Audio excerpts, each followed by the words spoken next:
Power star ఇక politics కి మంగళం పాడాల్సిందేనా? సినిమాలు చేయటమే కష్టమే అనుకున్న పవన్ కి ఓజీ సక్సెస్ మంచి బూస్టప్ ఇచ్చిందా? మొన్న అనిల్ రావుపుడి, నిన్న మోహన్ రమేష్, ఇవాళ హెచ్ వినోద్, లోకేష్ కనగరాజు, ఇలా ఆ భాష ఈ భాష అన్న తేడా లేకుండా అంతా పవన్ కోసం కథల్ని వండి వార్ చేస్తున్నారట. Let's watch.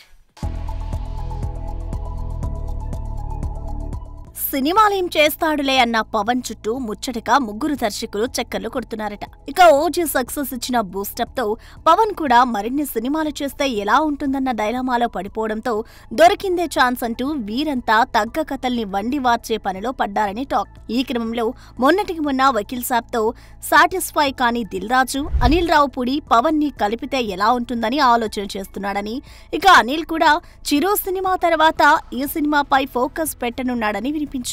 కేవీఎన్ ప్రొడక్షన్స్ బ్యానర్ లో దళపతి విజయ్ తో జననాయకం చేస్తున్న హెచ్ వినోద్ కూలీతో పర్లేదనిపించినా కూడా పవన్ కోసం ఓ సాలిడ్ స్టోరీ రెడీ చేశారని, వీరిద్దరిలో ఒకరితో కాంబోలో సినిమా త్వరలోనే అనౌన్స్ కానున్నట్టు కోలీవుడ్ కూడేకొస్తోంది. ఎల్సీయూతో తనకంటూ ఒక యూనివర్స్ ను క్రియేట్ చేసుకున్న లోకేష్ లాంటి ఇంటెన్స్ ఉన్న డైరెక్టర్ తనరా రాస్టిక్ యాక్షన్ గ్రిప్పింగ్ స్క్రీన్ ప్లేతో పవన్ కళ్యాణ్ లాంటి మాస్ హీరోతో సినిమా చేస్తే ఎలా ఉంటుందో ఊహించుకుంటేనే పూనకాలొస్తున్నాయంటున్నారు మెగా ఫ్యాన్స్. మరోవైపు అజిత్ లాంటి స్టార్ హీరోతో వాలీమై, తునీవు వంటి హై వోల్టేజ్ యాక్షన్ మూవీస్ చేసి తనని తాను ప్రూవ్ చేసుకున్నాడు H Vinod.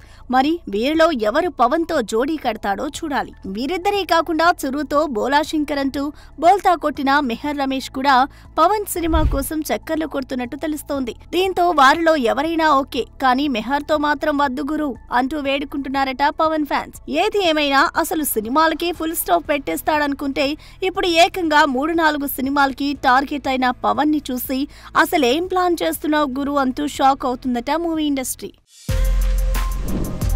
For more videos like this, subscribe Big TV channel.